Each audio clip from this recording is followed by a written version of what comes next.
welcome to Debating Metal. I'm your host, Kenneth Dean, the Dean of Metal, and I want to welcome back my co-host, Chris Kaye. Chris, I'm glad to have you back behind the mic today. I hope you're feeling better. I am glad to be back. For the listeners, I've been sick for a couple weeks. We had a short hiatus when Kenneth went on vacation for a week, but then I got really sick. I had an upper respiratory infection, sounded like a frog, could barely talk, so I had to take a couple weeks off, but I'm glad to be back. Well, it is wonderful, and I'm really happy that you're back. I'm glad that we get to do the show again together. And so today, we're once again going back to the 80s for a head-to-head that no one saw coming. This band began in 1980, released their first LP in 1982, known for their motto, Death to False Metal. Today, it's Manowar's Fighting the World versus Kings of Metal. After signing their major label record contract, Manowar released their 1987 album, Fighting the World, to generally good response, and MTV picked up on their music video, Blow Your Speakers, which got some decent airplay on the channel. Their follow-up LP, Kings of Metal, came out a year later and became their most successful album to date. Today, we put these two albums of steel head-to-head to see which one rides into glory and which one heads to Valhalla. Will it be Fighting the World or will it be Kings of Metal? So, Chris, this isn't a show that's been in the making for nearly 2 months. Virtually, we've had it in our back pocket for about a month, a little over a month. And now we finally come to fruition to talk about the Kings of Steel, Manowar. Has it really been that long? It has, because I was out with vacation, and we missed a week there. Then you missed 2 episodes, and I believe there was a week we didn't put anything out at all. So between all that, I think we had started this about over a month ago to do this show. Wow. Well, I mean, I guess it's about time we talk about these guys that think they're the gods of metal. So for all our fans out there, Manowar has been one of these bands that we didn't know what we wanted to do with them, and so we've finally decided let's pick 2 of their better albums, and I'm sure there's going to be a ton of debate as to which of their 2 best albums they have. Me really, because I'm the one who suggested the episode. I've put Fighting the World, because to me that's their most popular. Kings of Steel apparently has sold the most for them, so that being the case, these are their 2 the 2 albums, and the 2 albums that came out. Let me say this correctly now. Their major label debut. These are the first 2 albums that come out when they signed their contract with Atlantic. So, all right. What do you want to say about Manowar? Because they are such a unique band. It's very interesting because there is a part of me, being a huge nerd over the years, liking very nerdy things, growing up on metal, that I feel like I should like Manowar more than I do. But there is a huge part of me also that goes, man, these guys are freaking geeks. I really like Ross the Boss. I think him as their lead guitarist was their best era. I won't say much about Carl Logan. I think if you don't know about him, look him up. But I think you have to kind of think of the band as the band and let music speak for itself, separate the art from the artist. But overall, there's some cool stuff that Manowar has done. They do push boundaries, which I do appreciate. Like, there's sometimes where they go too far and the stuff becomes just cringy, over the top, but other times it's really cool that they did push the boundaries and try something different, because there's a lot of bands out there that never try to do anything. Like, they just stay in their lane the whole time, and I can respect Manowar for doing that. But that being said, they're not a favorite of mine, but they do have a few songs that I really love. Well, that's good. For me, I caught on to them in the middle 80s. And you know, Fighting the World was, it wasn't necessarily my first exposure to them, but it was the most exposure that I had gotten from them, because I had seen their albums. Specifically, I had seen the single All Men Play on 10 from the Sign of the Hammer album. Every time I went to a particular record store in when I grew up in Yonkers, I went to that same store. So obviously either the single sold a lot and they kept replacing it, or it didn't sell at all and it was there for months on end. But I kept seeing All Men Play on 10. I knew about that song. I had never heard it, but there was this desire to want to buy it, but I just didn't really feel like dropping $12 on two songs, because it was an A-side and a B-side. That was it. And so, like, there were other pressing bands that I would rather, or pressing songs that I would rather have heard from bands, like Twisted Sister, because, their singles were pretty cool and they were popular and all that good stuff. And that was the way I dealt with Manowar back then, until they became, MTV darlings, if you want to put it that way, with the Fighting the World album and the song Blow Up Your Speakers. So anyway, I must say this about Manowar. They are definitely not shy about talking about themselves as the greatest band ever to live.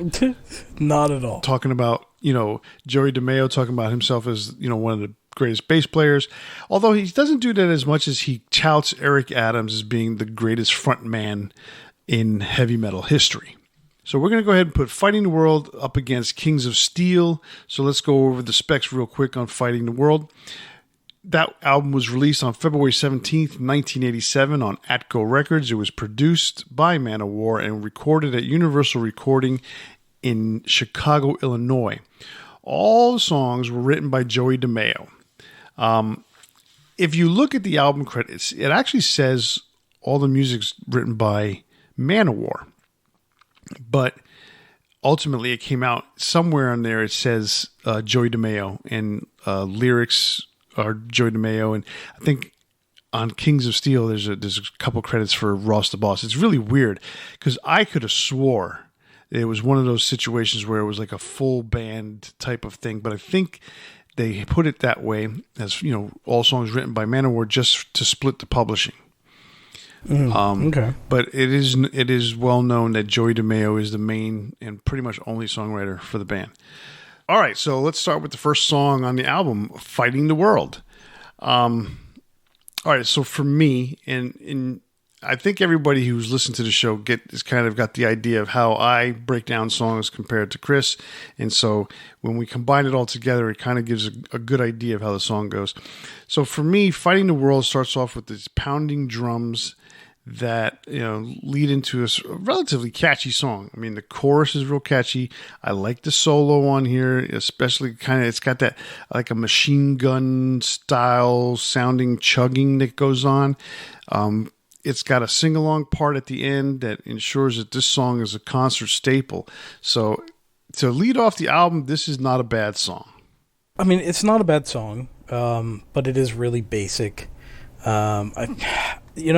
Part of me thinks like they were trying to play off of the Kiss playbook. Like a lot of the stuff that Kiss did in the 70s, I feel like they're doing here like 11 years later. So, and by that I mean like we're Destroyer, where they really started to figure out like how to be commercially successful beyond, their bluesy stuff and their, probably more studio generated kind of era.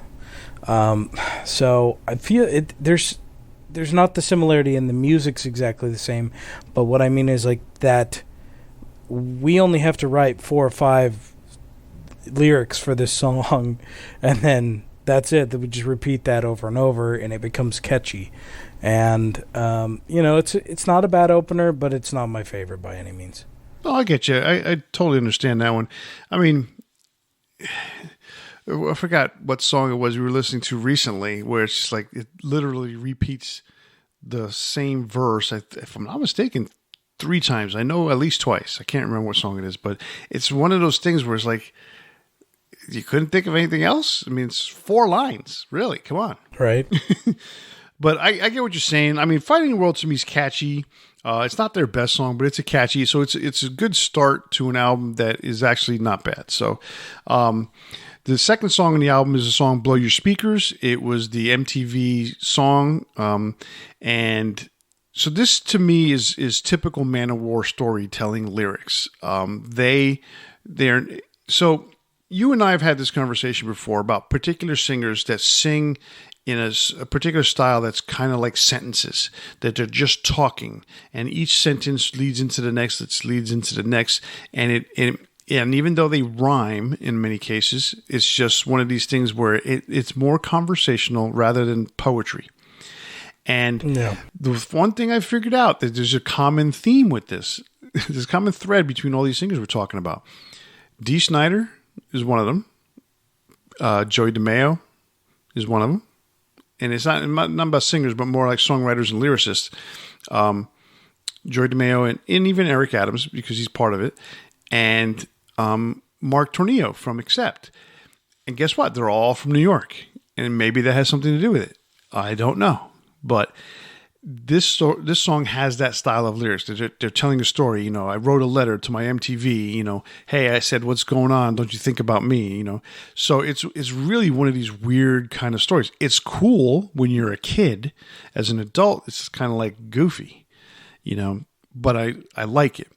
The chorus has got a little bit of a start-stop, kind of cool and catchy, and the way he sings it, because he's having this conversation, he's kind of reading a letter almost to MTV. It almost sounds like he's rapping. So it's almost kind of like Manowar trying to be in tune with the times. As you know, rap and rock were beginning a lot of crossover things at this time in the middle to late 80s. So it's a cool song. I don't know how else to put it. I mean, it's the only single that was released from the album. It was the only video that was released from the album. So it's actually one of the only videos they actually have in their catalog. So I don't know. What did you think about the song? So, I mean, a lot of the same points that you made, where this is kind of that mandatory MTV song that you know, even by just saying MTV in the song, it's like a cheap pop in wrestling, you know, where they go to the crowd and they're like, it's good to be here in Florida, you know, stuff like that. So it's one of those that, like you said, as a kid, it's pretty cool. As you get older, it seems real cheesy, where, you know, it's obvious what they were trying to do to get on MTV. But it's understandable too, because as we know and we learn more and more about the music industry and how much it is manipulated by the people behind the scenes rather than the actual talent that plays the music itself, I kind of get them doing something like this to grasp for more mainstream appeal. But for me, like, it's exactly that. I think of it strictly as something that they are trying to hit the mainstream.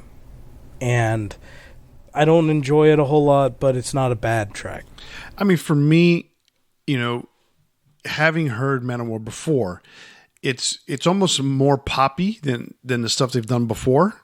It's you know, it's very evident that it is looking to cross over into the mainstream, whether the mainstream is metal or not. You know, in this particular case, that's, you know, that was determined back then, right? But, you know, like, they were obviously never a heavy band. You know, not one of these, you know, they're a metal band. You know, put it that way, and this song was definitely looking to hit the crossover, you know, not in terms of rap or crossover, but crossing over into the mainstream. Just crossing over mainstream. Right, exactly. No specific genre crossover. Right, exactly. All right. So the next song, Blow Your Speakers, leads into the next song, which is Carry On. This song is interesting to me. It's got an a cappella intro with some guitar accompaniment. It almost sounds like it's going to be a ballad at the beginning. And then it just picks up, gets into this really catchy chorus, and then when it speeds up, the verse melody is really good. And then the chorus translates well when it speeds up the tempo. This one is definitely one of these concert sing-along style choruses, and it's one of those things that kind of makes you feel good about yourself to some degree. But I like the fact that it went from slow to quick, and the chorus still lent itself to either one. I thought that was pretty cool. I mean, it's another kind of corny song, but it is uplifting, like you said, like that like carry on being the concept of like not giving up, you know. So if you can kind of separate it from the stuff that came before it, I think it works even better because it has that good message behind it. And I think a lot of times Manowar has that.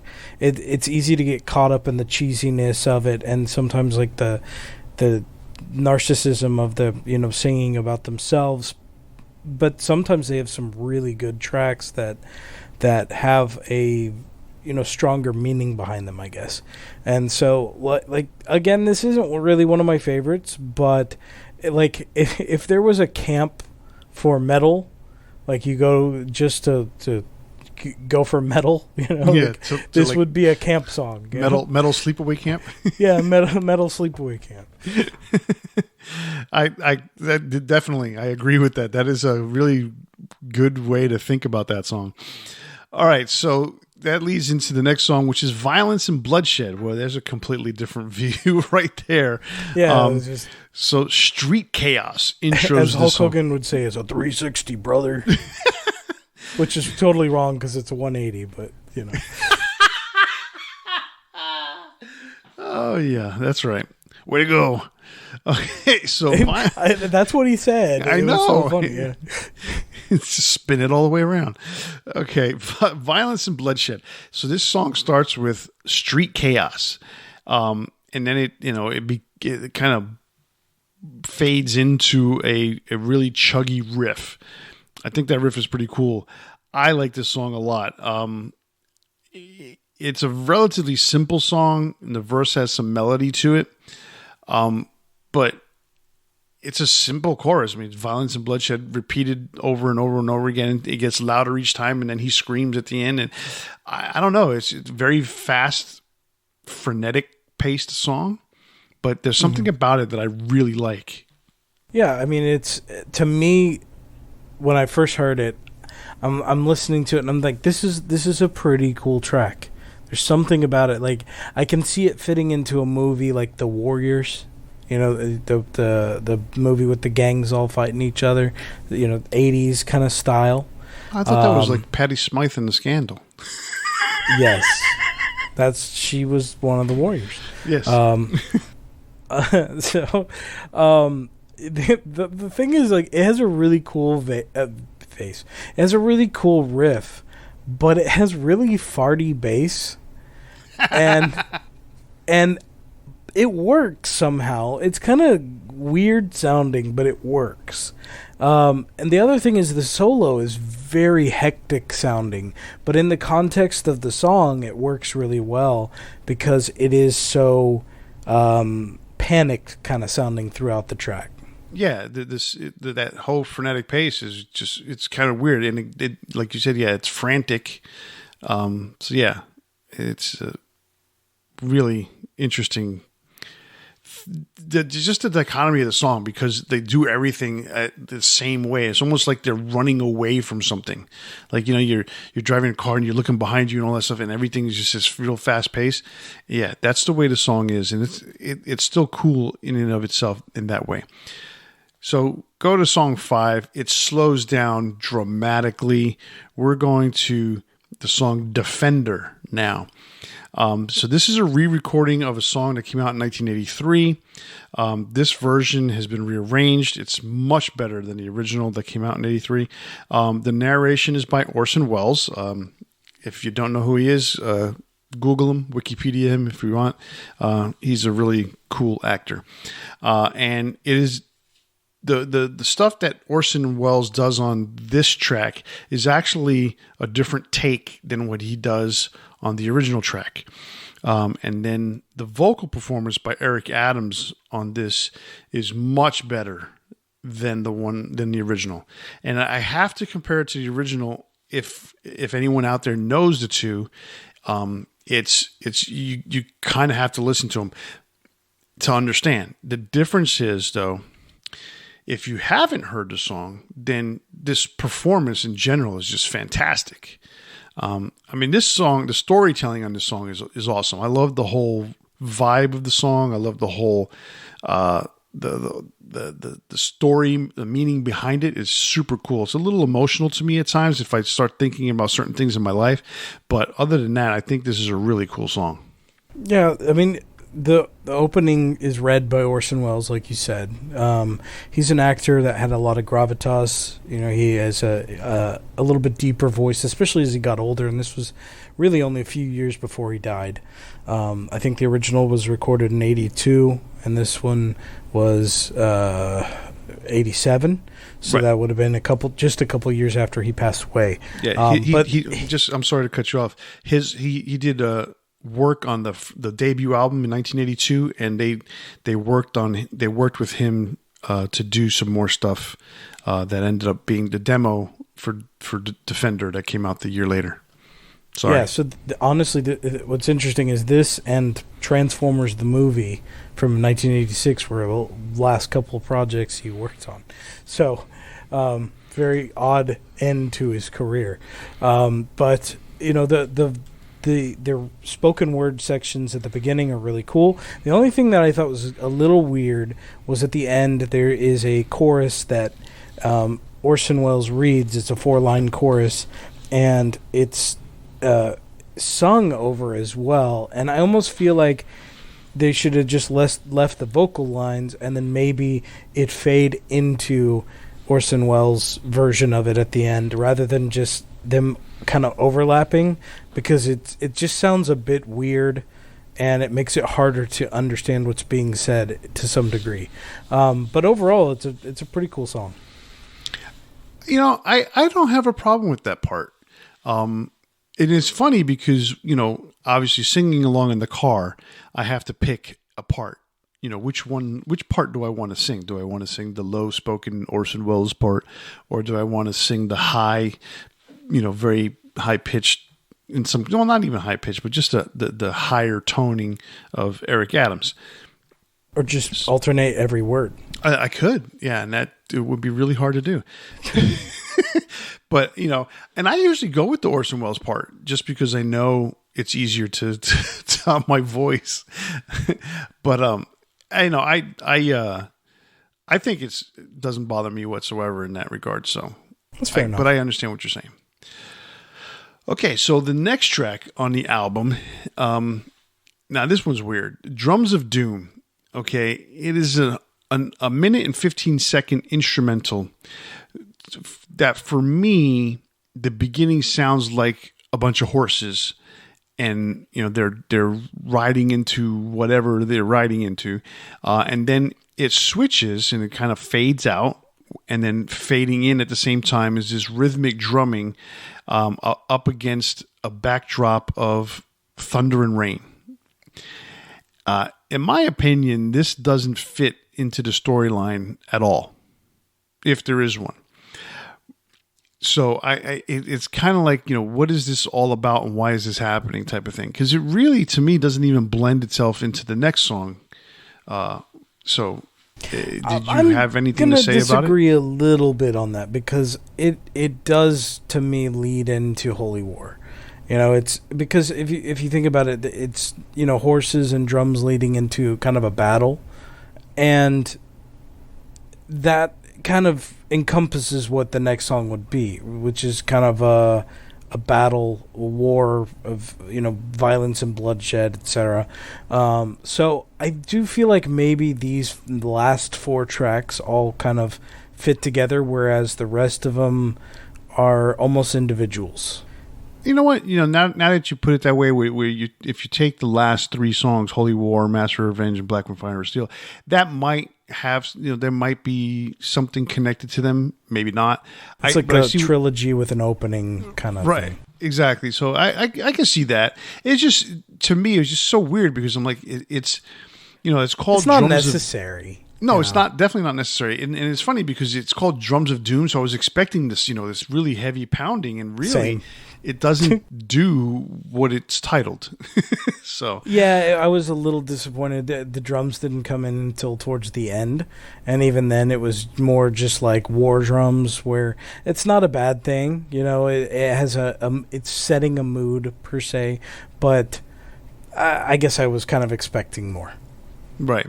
So, and we mentioned it leads into the song "Holy War." "Holy War" is this fictional story, in a very generic sense, about religious warriors up against the Brothers of Metal.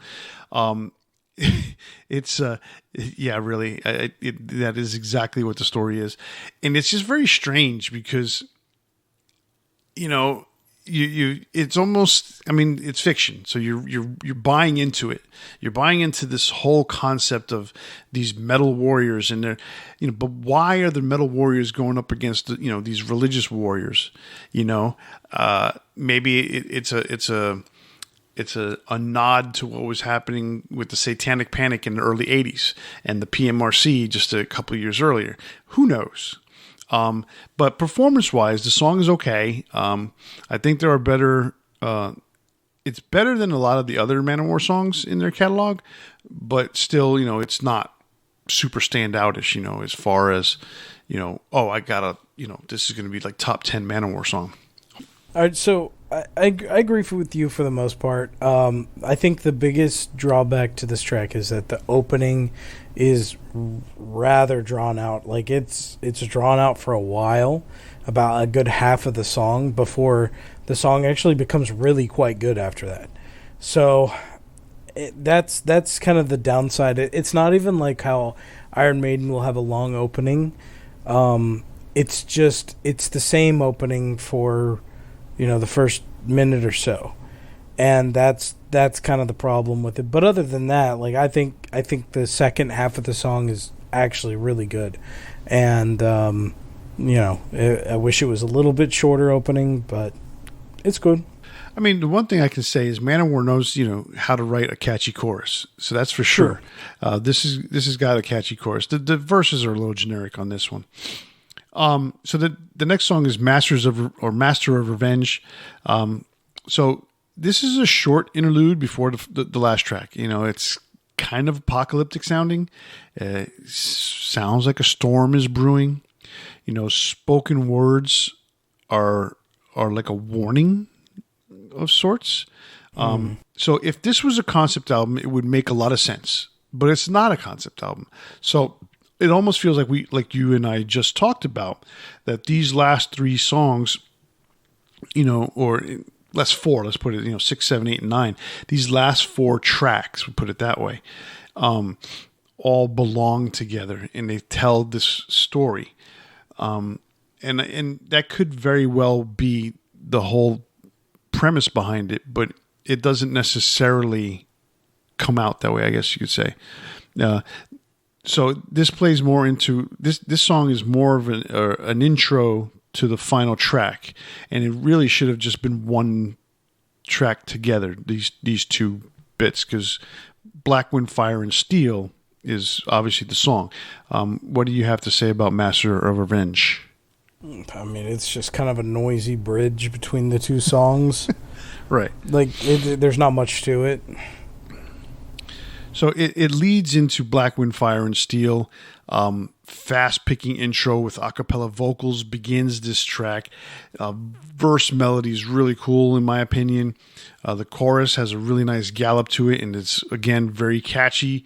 The only thing I can say about this song, the actual song itself ends around the 4-minute mark, but it has this overbloated, elongated finale that stretches the song to just about almost 5 minutes, and then it kind of just fades for like the last several seconds, almost 20 seconds. And to me, that's just absolutely unnecessary. But I really like this song. So it's one of those things where you kind of have to deal with it if you want to listen to the whole song. But for the most part, the first 4 minutes are to me, are awesome. I mean, the ending doesn't bother me that much. I think the track as a whole, this is the main event of the album for sure. Like it is the best track on the album. I wish there had been more like it throughout because, there's a lot of variety here. There's not as much cohesiveness here as on some of the other Manowar albums. So I wish there had been more stuff like Black Wind, Fire and Steel. Solos really quite fitting. I think, and I kind of failed to mention this, I think the solo on Holy War is probably the best on the album. This would definitely be the second best. And it's only because the composition of the solo on Holy War, I think, is the best on the album. Like, it's the most thought out. It's the most, weighty and as far as emotional content goes, whereas this one is more just like fitting to the track very well, and it's very well constructed, but it's not as complicated in a way. And I don't mean just hitting a million notes. I mean it's composed very well. So to me, this is by far the best track on the album. Okay, cool. I mean, I like the song a lot, so I do think it's a very good song. So overall, for me, this album, it was cool when it came out in 1987 because I was 18 years old, and analyzing lyrics and melodies wasn't really a serious thing for me back in those days, So the cool factor for this album was a lot higher, especially compared to the way it is now. I still like the album. And I think it's a pretty good album. I mean, otherwise it wouldn't have done as well as it did. I think there's something about it whereas from song to song to song, it may not necessarily be a cohesive thing, concept wise or lyric wise. But I think as an album that came out in 1987, sonically, it all goes together. And it definitely gives this album, something, for people to like. To me, like I said, there's a lot to like with the melodies. The performance on this album is really good, but overall, it doesn't hold up as well as it, in comparison to today's stuff. There is that cheese factor that is in there. Well, this is kind of why I compare it to Destroyer in a way, whereas Destroyer is, like you said, sonically very cohesive. Like, everything sounds good together, but the tracks are all kind of over the place because they were trying to maximize their mainstream appeal. And I also feel like that's what's being done here, not to as good of effect, but they were trying to do the same kind of thing. I'll be honest. If I'm grading this as a whole album, I don't like it very much. But I like a lot of the things that are going on. Like, I like a few of the tracks, specifically Black Wind, Fire and Steel, Holy War is quite good, Violence and Bloodshed. Those are the highlights to me.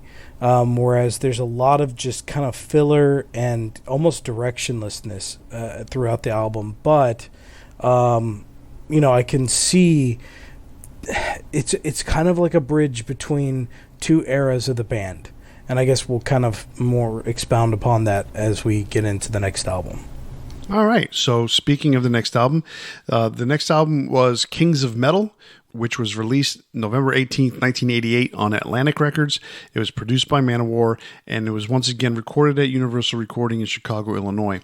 All the songs were written, once again, by Joey DeMeo, except for Kings of Metal and Hail and Kill. That was written by Joey DeMeo and Ross the Boss. And the song Sting of the Bumblebee was adapted by Joey DeMeo, which was originally written by Nikolai Rimsky-Korsakov. And we'll talk a little bit more about him later on this album. So before we start the album, I want to mention one more thing about Fighting the World. It's kind of a funny story. So there is a TV show, and maybe some of you listeners will remember it. It's called Metalocalypse. It ran on Adult Swim good 15 years ago at this point. And it's a cartoon where there's a musician, Brendan Small, who had a lot of other musicians come on the show. He had guest stars constantly. I think James Hetfield and Kirk Hammett had both little cameos. There were so many. King Diamond was on there one time. It was a lot of fun. Very gory, very, very goofy, all about metal.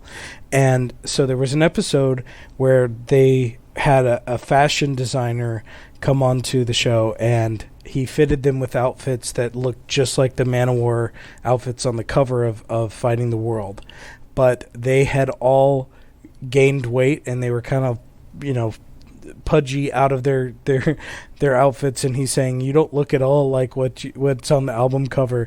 And they're talking about how they photoshopped it and gave them muscles and everything, which was kind of true of the guys in Manowar, where they were not nearly as muscular as what they portrayed themselves to be. So it was just kind of like a little tiny jab at the band, which I thought was hilarious. Well, don't tell it to Joey DeMayo. He's very fit. Yes, his armor that he wears is very muscular. Well, Eric Adams, he's got a belly. He's got a belly and gives himself, a six pack. A six pack on his chest plate. But that's funny. All right. So Kings of Metal starts off with Wheels of Fire. The track starts with one of the worst recordings of a hot rod engine starting that I've ever heard. But after that, the main riff is actually really good. It's a lightning-paced opener that shows, even in this kind of more commercial era, Ross the Boss really has chops, and it has a killer solo. I think it's a great opening. It's funny that you say it's like the worst recorded, because you would think that for a band who consider themselves to be so sonically superior to everybody else, that they would have been able to put a microphone right next to the muffler pipe, instead of like down their street. It was like they were recording it. No, they didn't want to be seen. Like, they were trying to hide that they were recording it or something. It sounds so far away. It's just bad. And here's the funny thing. So, in some cases, when bands re-record their albums or their songs, they'll update one or two things to be of the times. Mm-hmm. Manowar used the same exact track, same exact motorcycle track or car hot rod track, or whatever it is that they use. I believe it's the same thing on the re-recording of the album. Wow. I'm not exactly positive, because I listened to this, like I said, about a month ago, and I don't remember now if it was the same thing, but I'm almost positive that it's the same exact recording. But I agree with you. It's cool. So what? Maybe they thought it sounded cool. They were wrong. It is a fast song. I like that it's a fast song. So I'm trying to figure out whether or not it's about a car or a motorcycle. I'm almost feeling, because they're these warriors of steel, and they always have their horses, that it would be a motorcycle. But the everything to me sounds like, lyrically, that they're talking about a car, but I could be wrong. It's definitely not a motorcycle engine. It's got to be a hot rod engine, right? That's what I was thinking. And also, motorcycles don't do that much skidding. If you hear a motorcycle skidding, they're wrecking. Pretty much, yeah. You're going to hear the sound of metal hitting the floor pretty quickly after you hear a motorcycle skid. So, but cars, you hear them skid all the time. So my guess is it's race cars, but it's a pretty cool song. It's a good opener. Yes. So track 2 is Kings of Metal, the title track. So to me, when I listen to this, there's a similarity to Green Manalishi, but with just much dumber lyrics. You better watch out. You better not cry. Manowar is coming to town to kick your ass. It's so goofy, but it's still cool. Like, it's fun, It's 1988. Okay. It's true. It's definitely an autobiographical song. The riff is really cool, despite the lyrics oozing with melted mozzarella cheese.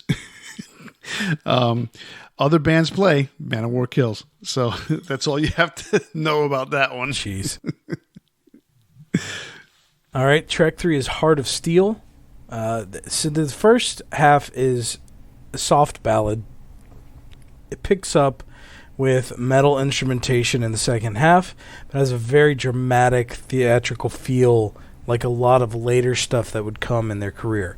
So it's interesting because you can kind of see the direction that they'll take in the future.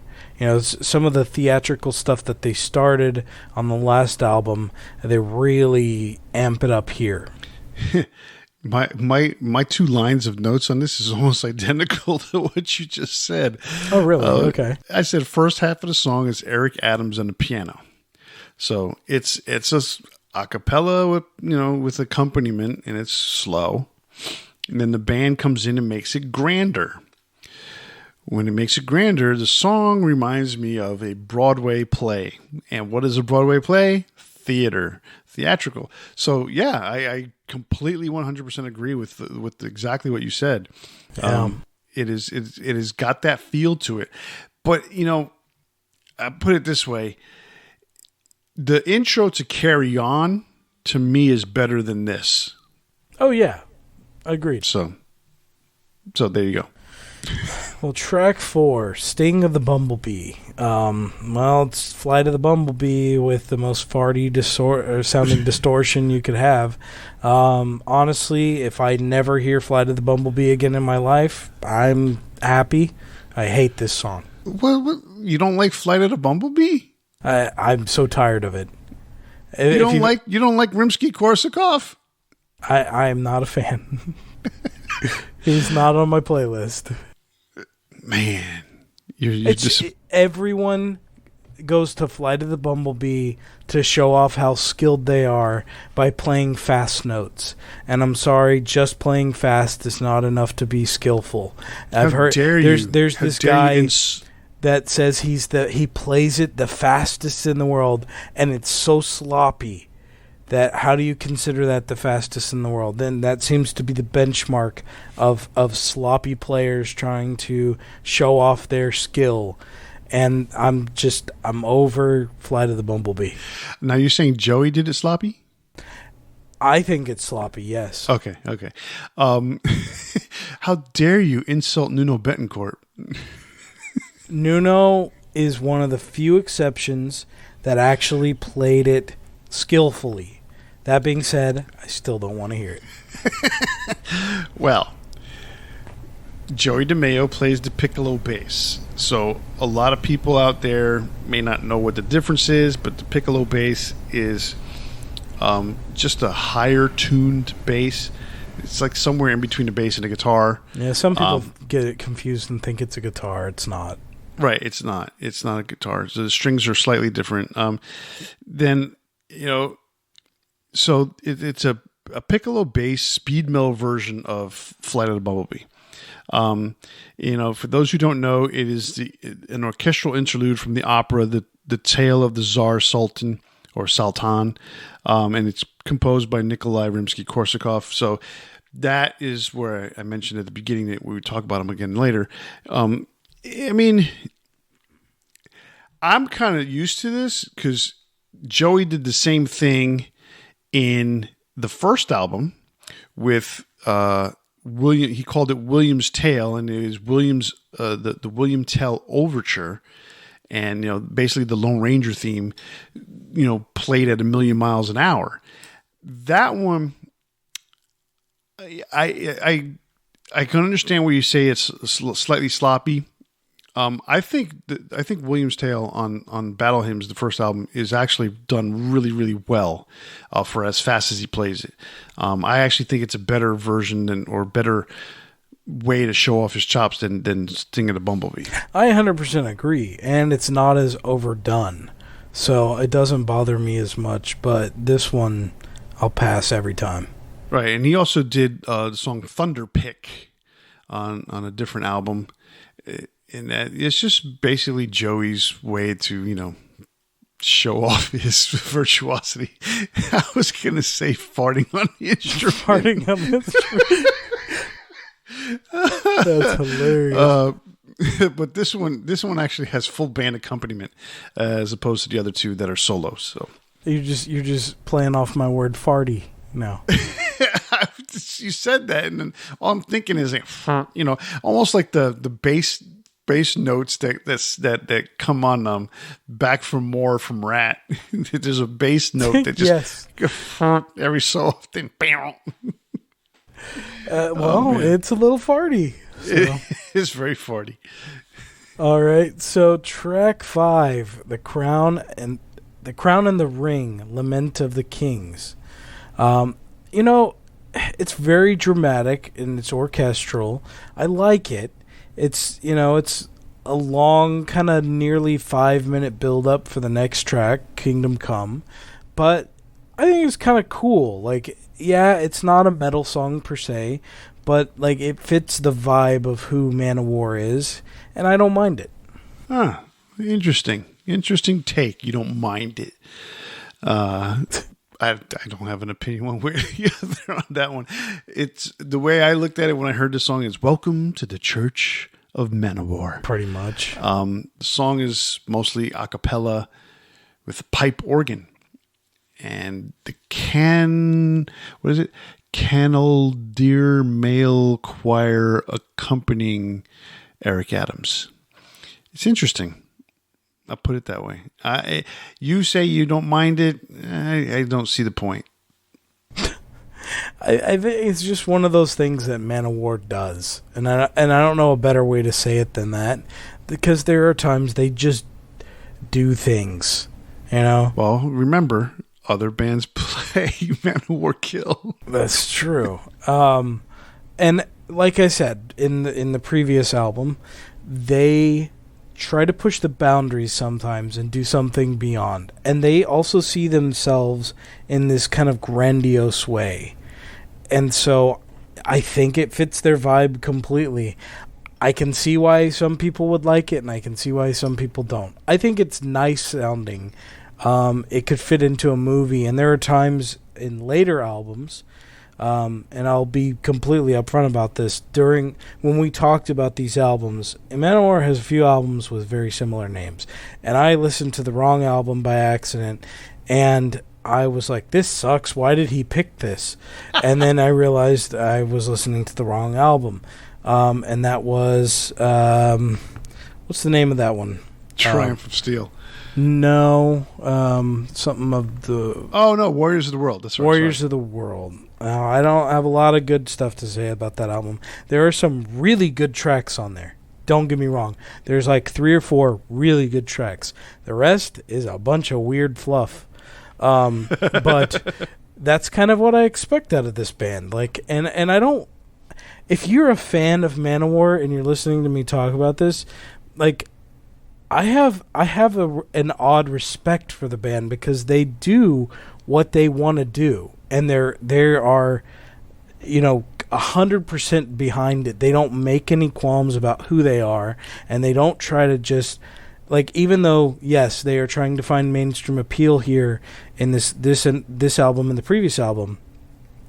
It's not in the same way. They're not selling out. They're doing their thing, and so.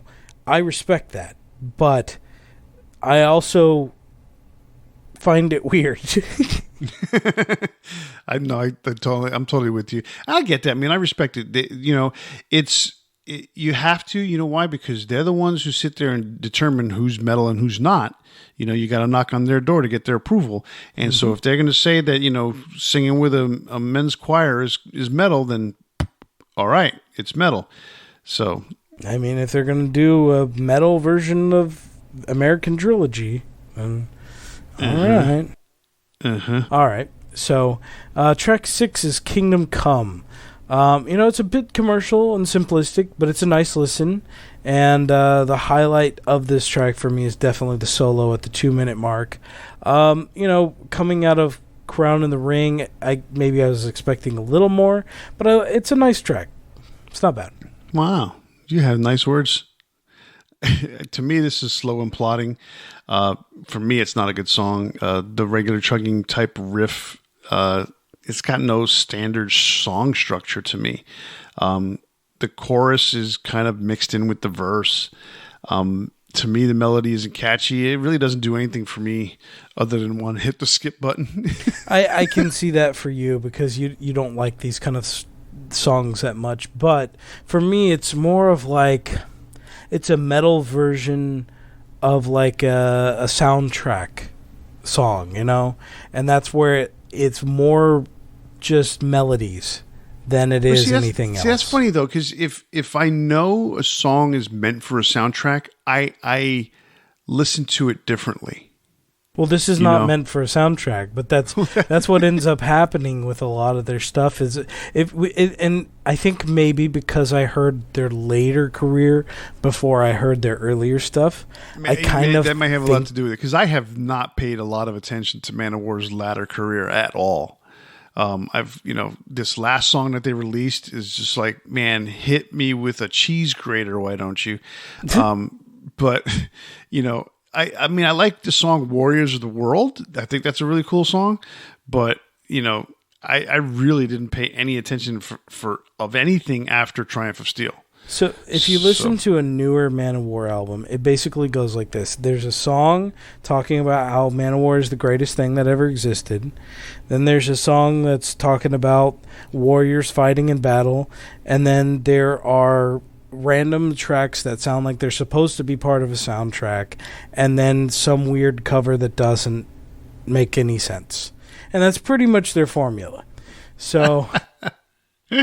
See, like when I found out, like Kirk Hammett's solo EP, right? Yeah. When I found out that he kind of designed it to be like a soundtrack to these horror movies type of thing, that's how it was influenced to him. Yeah, I completely look at those songs differently. They're not they're not songs meant for the radio. They're not, little ditties that are 3 minutes long and they're a pop hit. They're these instrumentals that are meant to be, used as accompaniment. So I understood it. But when a band does that as a regular song in the middle of an album, that's definitely supposed to be about, steel and metal, it totally throws things off. You just don't understand. I don't. I don't. Well, that takes us into track 7, Pleasure Slave. So... This is only on the U.S. version of the album. I don't think it was released on anything else, and I can kind of see why. Like, to be honest, this is just bollocks. Like, this is too stupid to be bothered and offended by, to be honest. Like, it is almost Spinal Tap Smell the Glove level, where it is so goofy and so offensive that it's past the point of being offensive, and it wraps back around to just being almost self-parody and stupid. You're right. Absolutely 100% right. I'm listening to this song and I'm getting uncomfortable, and I'm not someone who gets uncomfortable very easy. Yeah. And it's just like, between the sounds of the females having sex and the lyrics of literal bondage, this song is disturbing. I mean, there's no other way about it. I can see why it was left off of every other version. Well, here's the funny thing. It was left on the American version, where America is the most conservative country in the world, and the rest of the world, which is a lot more open, no, we're just going to leave this off. That didn't make any sense to me. But here's the reason why it was left off in other countries. It's not a good song. Well, that too. Well, but crap, every album in Japan has a bonus track. Okay, we decided to put the bonus track on the American one, and it's not a song that we want to hear. It's like, yeah, true. God, leave it off. So, yeah, we're docking 2 points for that one. So 2. Well, I don't know how. We don't have a point system, so I just said whatever 2. The point system is. The song just trashed it. Yes. All right. So that takes us to track 8, "Hail and Kill." Now, I almost thought this was Electric Eye starting up. Like, I looked over and I was like, am I on the right, still on the right album? But of the two tracks, Copen by Ross the Boss, this is the better one. And it has a kind of like proto-Viking metal sound that would become more of a thing with other bands. I mean, Manowar definitely was an influence on a lot of other bands. So you can't take that away from them whatsoever. The solo is solid as always, and honestly, one of the best on the album. I think this is one of the better tracks on the album, period. I think this song is pretty cool.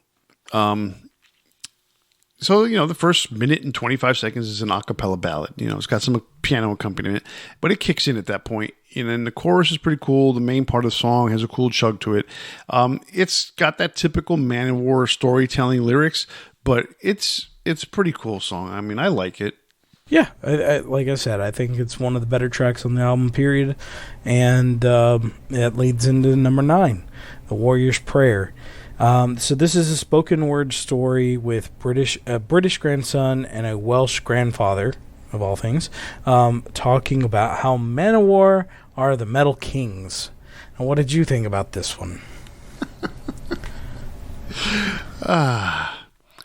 Spoken word passage between a grandfather and his grandson telling the story of 4 horsemen and their battle as the metal kings. That's my line right here. I did not steal that from you. I did not read that you put Welsh and British child. It is what it is. I mean, it's a story. I mean, it's an interlude between, leading into the last song. It's pretty cool. I mean, you can't knock it. It's literally just a straight up story. Obviously fictional, but it's pretty cool. I mean, I don't see anything wrong with it. No, there's nothing wrong with it. I just laugh because it's clearly autobiographical, and it's just funny. Like, Manowar are the metal kings. Oh yeah. All right. So that brings us to the final track of the album, Blood of the Kings. My favorite part of this song, honestly, it just brings joy to me for some reason, is Eric Adams naming every country he knows. It's actually, he only knows those. It's actually a really fun riff, and this has got to be great at a concert. Like, this has got to be a great song at any concert, because they're naming the every country, every city, whatever, and he's got to throw the city name in there, and it's just one of those fun ones that I imagine is probably a show closer or something like that. I thought it was pretty fun. So the main riff of this song is pretty cool. So this song was the first to feature lyrics that included references to the first 6 albums that Manowar released. So I don't know if they did that again in between that album in 1988 and the latest release, which the title of the latest single that they just came out with is called, and forgive me, my German friends, Laut und hart, stark und schnell. But that song also contains lyrics that reference the first 9 Manowar albums, and then their 11th. So for some reason they left out the 10th one. So it doesn't mention Gods of War, but it's a very unique way that they have incorporated their album titles into this song. It's clever, that's for sure. The song, though, has over a 2-minute ending, including a 7-second pause at the 5:36 mark. And that from that point forward, it is literally like the end of a concert. It's just, drums, guitars, rolling cymbals and all that shit. I mean, it's almost like they're in the studio and they were playing this song like they were in concert, and they didn't have any way to finish it other than let's just go 2 minutes before we finish the song.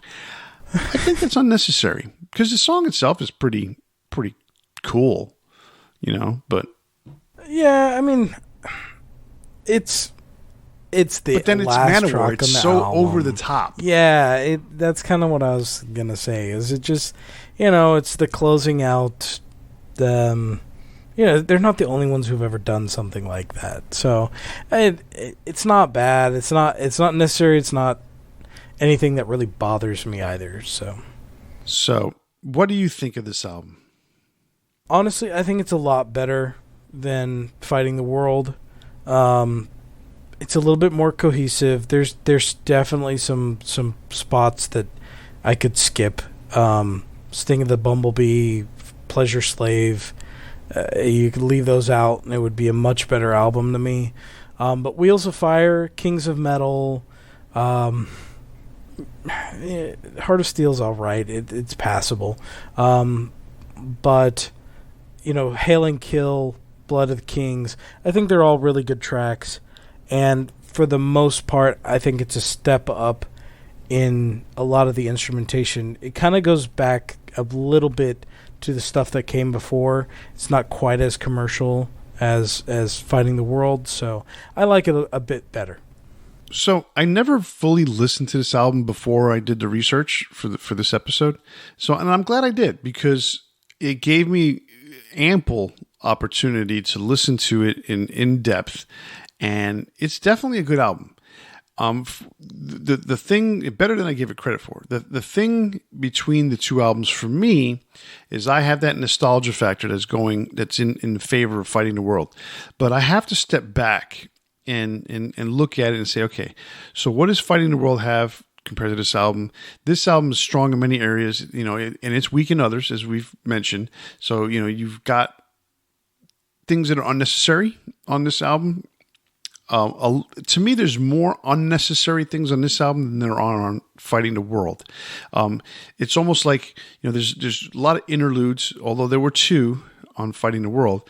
One completely unnecessary, where the second one on Fighting the World, which is the second to last track, actually kind of really just blends into the last track. The whole Drums of Doom, just relatively pointless to me. But I'm trying to take out the nostalgia factor from this whole point. And so I'm going to go and say, for me, I'm going to give the edge just slightly to Kings of Metal, just because I think, like you said, cohesively, it's a little bit better. But the nostalgia factor really, really weighs heavy for me on Fighting the World. Gotcha. All right. Well, that brings us to today's Big Four, which is the Big Four Manowar songs. So I know you didn't really do a lot of listening to Manowar growing up at all, really. I heard them, and it wasn't like I was, oblivious to them. But it wasn't one that I really went out of my way to listen to. There were specific songs that I thought were absolutely great. It made me listen to the albums, but it was never one that I really took off on. And I hear that. Like I said, I didn't pay much attention to him after Triumph of Steel came out, and then I heard Warriors of the World. I thought it was pretty cool, but for the most part, I've never really paid a lot of attention. Only knew that they were very big out in Europe, especially in Eastern Europe. I got to say this. Look, we have a lot of people that listen to us in Europe. I don't mean, and you don't, we do this show in jest. We don't mean to disparage the band, because let me tell you this. If the people out there, or people listening in general in the United States or all over the world, whatever, if they don't understand the cheesiness of Manowar, or they're offended by the fact that we're saying this on the show, then I'm sorry and I apologize.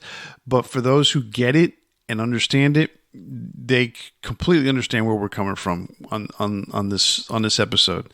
So hopefully, we haven't offended too many people tonight, because Manowar is pretty fun and out there and cheesy.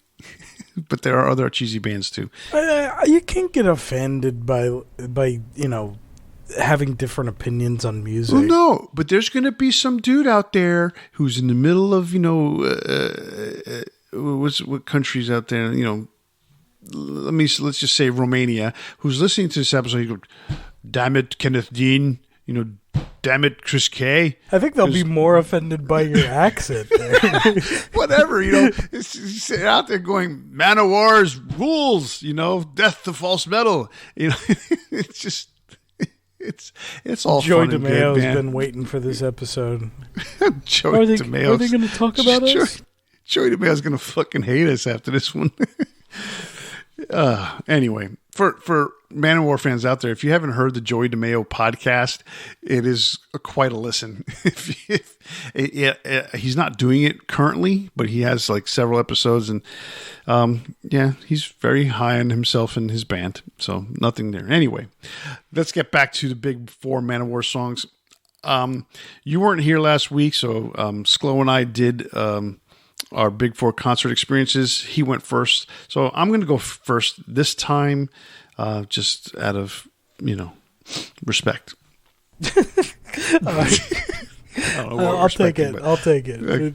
So anyway, my Big Four Manowar songs.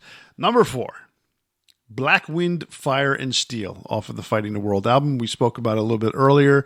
I really like the chorus. I think it's a really cool song. I don't know what else to say about it. I just like it. Number 3, off of Hail to England, the song Kill with Power. Now, in the early 80s when this song came out, I had no idea who Manowar was. But somehow, somewhere along the way, I heard this song at some place I was at. I have no idea. And just the whole chorus, the whole kill with power. However, I don't want to scream because I'll just rip my vocal cords out. I thought it was such a cool song. So I definitely put this in my Big Four. Number 2 for me off the debut album Battle Hymns, it's the song Battle Hymn. And it is preceded by the song we spoke about earlier, William's Tale. I think this is a really cool story behind it, and it's if you listen to that album, you begin to understand where Manowar went with their storytelling on every album from that point forward. And this is one of the songs where it very, very descriptively depicts a battle, much like we've seen on Game of Thrones or we've seen on Vikings, if any of us watch those shows, and things like that, and I think it's really cool. But for me, my favorite song for Manowar, and I know you're not going to like this, is Defender, and is the Fighting the World version. I really, really enjoy that song a lot. There is some emotion behind it from my personal life, so it means a lot to me. I like that song. I don't dislike love that song by any means. I just thought that the vocal line being, in tandem with the Orson Welles spoken part was a little weird, but I didn't think it was a bad song by any means. So, pretty good list. Don't try to cover your tracks now. It would be covering my tracks if I said Pleasure Slave was, not a bad song or something. That's not your number one song? All 4 of my songs, actually. Oh, it takes it's a long song. Yeah. It's brutally, however long it is, it's too long. Yes. So my number 4 is Blood of the Kings off of Kings of Metal. Something about the song, I like the riff itself, but something about also just naming every country is just funny to me. And it's something about it, I just have always liked it. My number 3 is Hail and Kill off of Kings of Metal. I think it's a great song. Like I said, you can tell that a lot of bands really took inspiration from this kind of proto-Viking metal stuff and ran with it. And I think it's kind of impressive of Manowar, to have influenced so many other bands too, and I can feel that. So I like this track a lot.